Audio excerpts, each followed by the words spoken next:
प्रसाद लाड. खरं तर सरनाईक साहेबांनी हा जो प्रश्न टाकला तो अतिशय महत्त्वाचा शिक्षकांच्या बाबतीतला आहे.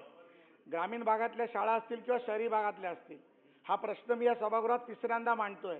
कारण प्रत्येक वेळेला शिक्षण विभागाला विचारलं तर ते सांगतात महापालिकेचा प्रश्न आहे. महापालिका म्हणते यूडी निर्णय घेणार आणि त्यामध्ये मुंबईमधले 3,300 शिक्षक हे या यातना सहन करतायत. माननीय मंत्री महोदय, तुम्ही अतिशय सिनियर मंत्री आहात, ज्येष्ठ मंत्री आहात आणि तुमचा अनुभव देखील जास्त आहे. माझी तुम्हाला या माध्यमातून विनंती आहे, कारण ह्या ते उदय सामंत साहेब देखील बसले जे यूडीचा निर्णय घेतात. त्यामुळे मी दोघांना मिळून हा प्रश्न विचारतोय. मुंबई महापालिका परिक्षेत्रातील खाजगी अनुदानित प्राथमिक शाळांतील शिक्षक शिक्षकेतर कर्मचाऱ्यांना 7व्या वेतन आयोगाप्रमाणे थकबाकी आहे. ती थकबाकी आतापर्यंत कधी मिळणार? कारण या बाबतीत आम्ही महापालिका आयुक्तांकडे 3 बैठका घेतल्या आणि अजून ती थकबाकी 7वा वेतन आयोग लागू झाला पण ती थकबाकी मिळालेली नाही आहे.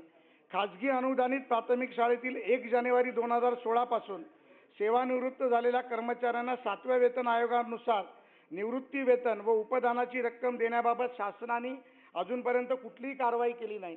तुम्ही मान्यता दिली आहे, मग कारवाई का करत नाही याचं देखील उत्तर माननीय मंत्री महोदय आम्हाला पाहिजे. तिसरा माझा प्रश्न आहे, खाजगी अनुदानित प्राथमिक शाळेतील 7व्या वेतन आयोगानुसार सुधारित वाहतूक भत्ता लागू करण्यासाठी 5 मे 2008 नंतर नियुक्त कर्मचाऱ्यांना DCPS योजना लागू करण्याचा शासनाने निर्णय घेतला होता, परंतु कारवाई झाली नाही.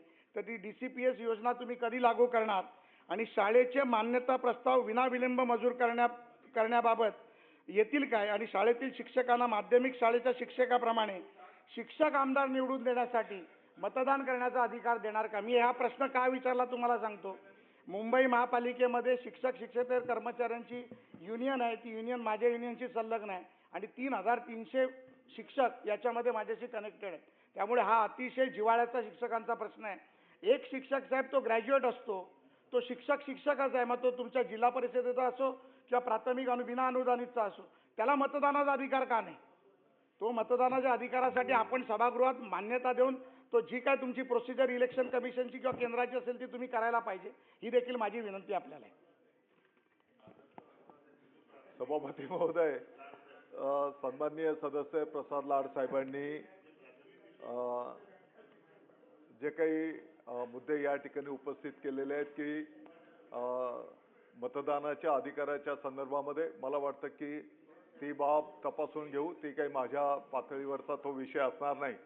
परंतु सन 2000 पासून सुमारे 7,500 कोटी रुपये जे काही थकीत अनुदान हे BMCला दे ही वस्तुस्थिती आहे आणि म्हणून येणाऱ्या काळामध्ये हे अनुदान लवकरात लवकर कसं देता येईल याही दृष्टिकोनातून शासन त्या ठिकाणी प्रयत्न करेल.